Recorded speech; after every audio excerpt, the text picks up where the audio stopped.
Kannur cooperative urban bank ഭരണസമിതി തെരഞ്ഞെടുപ്പിൽ UDF പാനലിന് ഉജ്ജ്വല വിജയം. പാനലിലുള്ള 5 പേർ നേരത്തെ എതിരില്ലാതെ തെരഞ്ഞെടുക്കപ്പെട്ടിരുന്നു. ഇന്നലെ നടന്ന വോട്ടെടുപ്പിൽ UDF പാനലിലെ മറ്റ് 8 പേരും വൻ ഭൂരിപക്ഷത്തോടെ തെരഞ്ഞെടുക്കപ്പെട്ടു. KM Babuji, MP Muhammad Ali, Rajeevan Elayavoor, Renish കല്ലാളത്തിൽ, PT ആശ, KM സാബിറ, T ജയകൃഷ്ണൻ എന്നിവരാണ് തെരഞ്ഞെടുക്കപ്പെട്ടത്.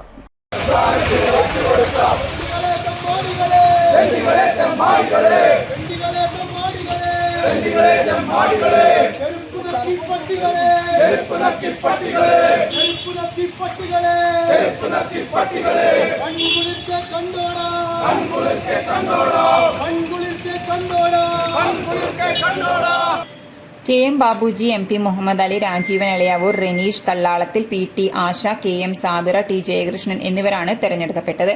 UDF പാനലിൽ ഏറ്റവും കൂടുതൽ വോട്ട് 737 ആണ്. വിമതർക്കാകട്ടെ 150-ൽ താഴെ വോട്ട് മാത്രമാണ് നേടാനായത്. 905 പേരാണ് ആകെ വോട്ട് ചെയ്തത്. സഹകാരികളുടെയും പൊതുജനങ്ങളുടെയും താൽപര്യങ്ങൾ മുൻനിർത്തി UDF നേതൃത്വത്തിലുള്ള ബാങ്ക് ഭരണസമിതി നടത്തിയ പ്രവർത്തനങ്ങൾക്ക് വോട്ടർമാർ നൽകിയ അംഗീകാരമാണ് UDF പാനലിന്റെ ഉജ്ജ്വല വിജയമെന്ന് DCC president advocate Martin George പറഞ്ഞു. പാർട്ടിയെ ധിക്കരിച്ചുകൊണ്ട് വിമത സ്ഥാനാർത്ഥികളെ സ്പോൺസർ ചെയ്ത കോർഡിനേറ്റർമാർക്ക് സഹകാരികളും UDF പ്രവർത്തകരും നൽകിയ ശക്തമായ തിരിച്ചടിയാണ് ഉജ്ജ്വല വിജയമെന്ന് ബാങ്ക് ചെയർമാൻ K പ്രമോദും പറഞ്ഞു. ബാങ്ക് ചെയർമാൻ പദവിയിൽ 10 വർഷം പൂർത്തിയാക്കിയ K പ്രമോദ് ഇത്തവണ മത്സര രംഗത്ത് നിന്നും മാറി തെരഞ്ഞെടുപ്പ് പ്രവർത്തനങ്ങൾക്ക് നേതൃത്വം നൽകിയിരുന്നു.